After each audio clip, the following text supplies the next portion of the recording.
From Washington, this is VOA News.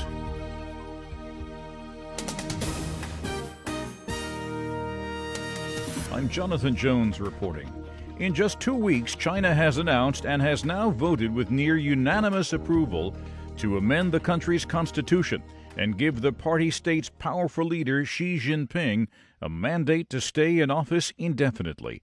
On Sunday, an amendment to cancel a 2-term limit on the office of the president was approved along with 20 other changes.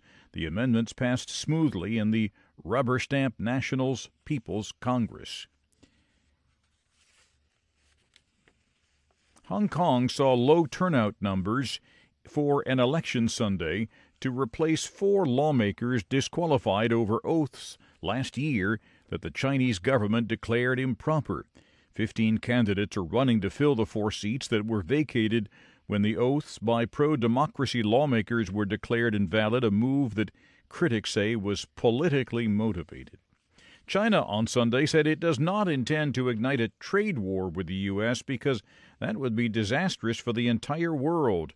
The Minister of Commerce, Zhong Shan, said at China's annual parliamentary session, China does not wish to fight a trade war, nor will China initiate a trade war, but we can handle any challenge and will resolutely defend the interests of our country and our people.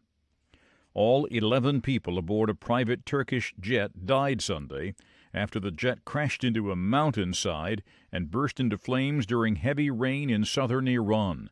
On board were Turkish heiress Mina Basaran and 7 of her friends, all flying back from a party ahead of her planned wedding next month. This is VOA News. Secretary of Defense Jim Mattis has warned Syria it would be very unwise to use gas as a weapon in its bombardment of rebel strongholds in eastern Ghouta.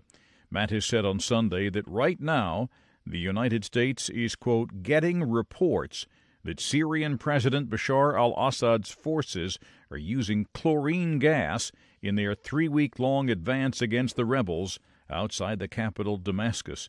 In that advance, nearly 1,000 people have died, 200 of them children. Police in Cameroon have freed 40 of the more than 100 women arrested while trying to ask President Paul Biya to negotiate a peaceful political transition. Biya has been in power for 36 years.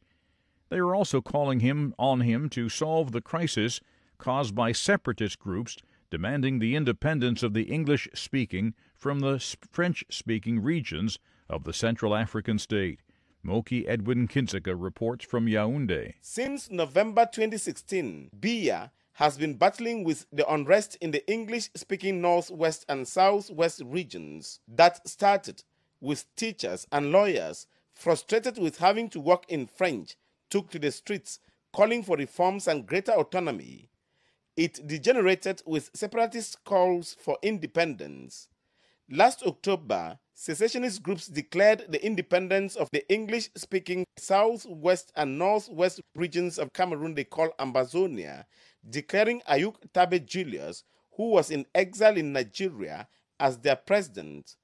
Armed conflicts erupted, prompting a crackdown of the military. Biya has ruled Cameroon since November 1982. His party supporters have been calling on him to run for president again in elections expected by September this year. Moki Edwin Kinzeka for VOA News, Yaoundé, Cameroon. Thousands stood in silent respect in the southern Macedonia city of Bitola Sunday to remember the victims of the Nazi Holocaust of Jews during World War II. All but a handful of Macedonian Jews were slaughtered by the Nazis. Sunday was the 75th anniversary of the deportation of more than 7,000 Macedonian Jews to Nazi death camps in Poland. German and Israeli visitors also joined Macedonians in a March for Life Sunday. You can find more on these and other late-breaking and developing stories from around the world around the clock at voanews.com and on the VOA News mobile app. I'm Jonathan Jones. From the world headquarters of the Voice of America in Washington, VOA News. That's the latest world news from VOA.